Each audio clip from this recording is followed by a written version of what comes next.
This video was made, created by me ZS0020 Prime, leader of the Defenders and master of the Skybase. I am also known as ZS Prime, ZS0020 Prime, and Sylveon Prime, and nobody has any permission to use this video without my permission or authorization. This music was made, created by me ZS0020 Prime, leader of the Defenders and master of the Skybase. I am also known as ZS Prime, ZS0020 Prime, and Sylveon Prime. And nobody has any permission to use this music without my permission or authorization.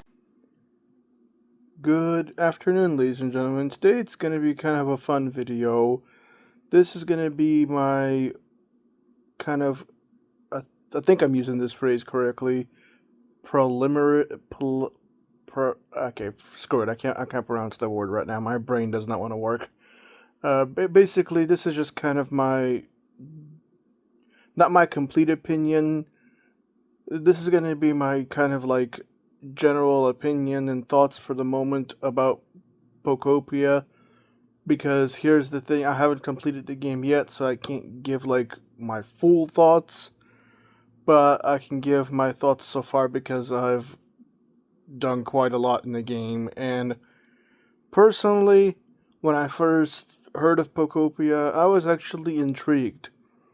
I was because I didn't really have many thoughts. I was like, okay, this should be interesting, and to tell you the truth, I was right. The game itself is interesting. Like as soon as it was available to play, I literally spent hours. Like I was doing a bunch of stuff, and before I know it, it was like 4 a.m. in the morning. So yes, it's very addictive, and basically it's as people were saying, it's basically Minecraft mixed with Pokemon mixed with Animal Crossing. So it's basically like a fusion of both. And the one thing that pleases my soul, if I want to put it that way, is the amount of people that were just flat out wrong. The amount of people that from the beginning dismissed the game, didn't basically weren't even thinking it was going to be a big thing, and then to see those people literally get proven wrong, let's just say it brings a certain joy to my heart to actually finally see a Pokemon game, even though it's a spin-off, but to finally see a Pokemon game getting praise instead of constant hate. But then again, some of the Pokemon games that came out kind of deserved some of the criticism because they were not perfect. But Pokopia, let's just say it blew a lot of people out of the water, and that's not something let's just say, for the past, like, let's just say, I think it's for the past, like, few Pokemon generations, it's not something that I've commonly seen. So it kind of, let's just say, it pleases my soul to finally see a Pokemon game getting praise, and to finally see a Pokemon game that was done right. Even though it's a spin-off game, but still, the results speak for themselves. If a Pokemon game is done right, it receives praise. If it's done poorly, it receives well-deserved criticism. And Pokopia basically proves that point. That it's not just haters being haters, it's the Pokemon Company producing poor quality games. And Pokopia is an example of what happens when a game is done correctly. And that's kind of my opinion on that situation. My other opinion is, I actually like the design. Like, sure, sure, it requires patience, but what game doesn't? But it's basically, it's not crazy handholdy, and that's what I like. Like, certain things, it'll be like, okay, you gotta do this, this, and this, but it won't exactly tell you how to do. You have to kind of like, it kind of tickles your brain and makes you think. It's like, okay, You gotta do this, this, and this. Here's your goal. Figure it out how to do it. And that's kind of, I like that because one, it doesn't hold your hand, it's not handholdy, and two, it makes you actually use your dang brain, which is something. Let's just say it's something I like because I don't want things just handed to me. I want to at least be able, it means something more when you actually put in the work and. Ugh, my nose is itchy. Put in the work and actually accomplish something, and that's the kind of feeling that I get with Pokopia. Even if you're working on one task, there's always something else to do while you're waiting for. Like, for example, if you're building a house, it usually takes 30 minutes for it to complete. Well, in those 30 minutes, you can do other tasks, and before you know it, your house is done. Of course, if you're doing one of the bigger houses, that's going to take you a whole day. But as far as I know, and I've tested this out myself, you can indeed time travel with no consequences. Because as far as I know, and as far as I've seen, there are no consequences for time traveling. Just make sure to set your clock back to normally before starting any other games, especially regular Pokemon games. Otherwise, you may encounter problems there. But other than that, if you're that impatient, yes, you can time travel if you want to get things done a bit faster. But other than that, most of the tasks in there, except for like the really big buildings that require an entire day, all the other tasks are pretty much doable. And I do like the fact that everything, literally just about everything, is customizable. Like you can literally customize the very ground you walk on, which is something that I like. Like it gives me a bit more freedom than Animal Crossing, because Animal Crossing, yes, you can customize, but there are limitations here and there to what exactly you can customize.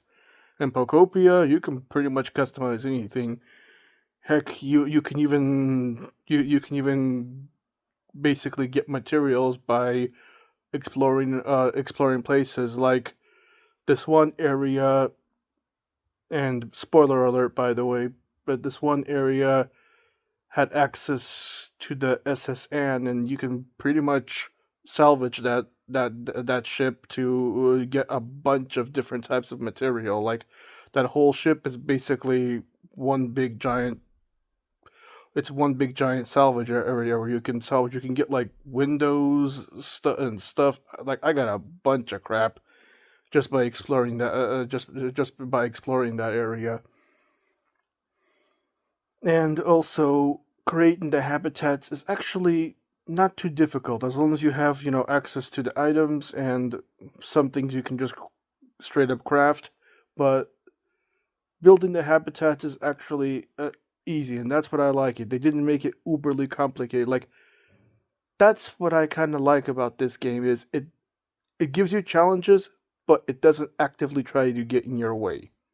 Like it's not like Animal Crossing, because in my experience with Animal Crossing, when I was starting, the game does kind of feel like it physically tries to like get in your way by putting ridiculous arbitrary obstacles here and there, whether it be waiting a long time for something to get built or that. But well with Animal Crossing, the waiting game is not much of an issue because you can also time travel there. The only consequences you get a bunch of weeds, and also you'll lose your turnips if you have any turnips. But aside from that, that's unless you're doing turnips, it's not that bad. With Pokopia, as far as I know, I time traveled myself. My friend also time traveled, and we discovered there's no consequence for doing so. Just make sure to set your clock back to normal after you've done what you need to do. Like, for example, if you're building a big structure, once that structure is built, save your game and then just put your clock back to normal so that way it doesn't like mess up other things. And also that way your other games don't get messed up. But in my opinion, I actually like it because I had a feeling I was gonna like the game. I was gonna like the game from the beginning because I'm the type of person, like I've mentioned, I like Animal Crossing and also I like Minecraft itself. Although I play in creative mode, but still, I, I like Animal Crossing and I like Minecraft. So this game kind of tickles both of those of those how should I say of those particular subjects for me. And but I like the most, like I've said, that the game doesn't try to get in your way. It says, "Here's your objective." It kind of makes you figure it out on your own. But at the same time, when it comes to like building environments, it kind of like shows you, here's the thing. And also, if you, I realize there's a button. If you click on the details, it actually shows you what are the requirements for the said environment, what you need to get, and what how exactly you need to place the grass, because that's the other thing with the game is it is quite particular about how you place items. You have to place it in a certain way for it to count towards that particular environment. But that's not too difficult to figure out. All you have to do is simply look at the picture and it simply flat out tells you exactly. Like, for example, this one environment required like for there to be a lamp post and then a bench, and it straight up tells you what you need, and it even shows you like the symbol, like the light has to be on for this to work. But yeah, but yeah, I do like how it's simple. It's basically just a simple game designed for building and creativity and relaxing, and that's why I like it. I haven't completed like the main story yet, but so far I like the game, and it was definitely, to me, it was definitely worth the $70 price tag. And I did not get the game key card on principle. I got the downloaded version because I'm not paying. I see no point of paying $70 for a piece of plastic with a code on it. So I'm like, I might as well just download it anyway because either way it would be a download. So might as well just download it without having the useless piece of plastic cluttering my place. But anywho, that's kind of my preliminary. Screw it, I can't pronounce that word. My brain does not want to work today. But that's kind of my how do you say, my general opinion, my opinion of me kind of like starting and progressing through the game. That's kind of my for now opinion. That's how I should say. I'll just say that's kind of my opinion for the moment. Of course, probably give my final thoughts once I complete the game, whenever the heck that's gonna be, because I'm taking my time with this. I'm not because this is one of those particular games that it will take time. Yeah, so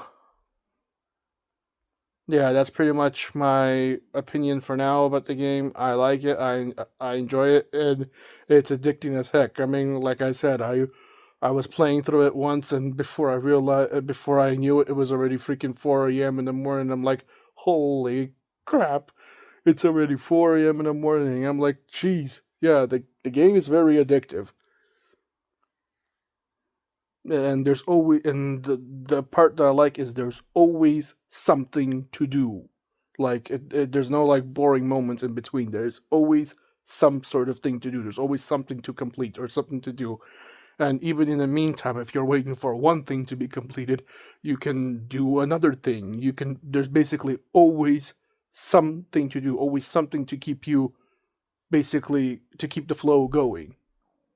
Yes, later on it does kind of slow down a bit, but there's always still something to do. Like you can create an environment, you can do this, you can do that. There's always something to do, and also you can just flat out explore. I mean, some of the things that I've gotten in the game is just from pure exploration. Just for when I got to one of the areas, I saw there was a way to get to the SSN. So I'm like, okay, I need to build this deck to get over there. And once I did that, I was able to explore, and I was able to get a bunch of materials and stuff, because you can basically pretty much salvage you can basically salvage the stuff in that ship, which is pretty pretty nice. But anywho, that's my opinion about the game. I like it. I enjoy it. Of course, I'll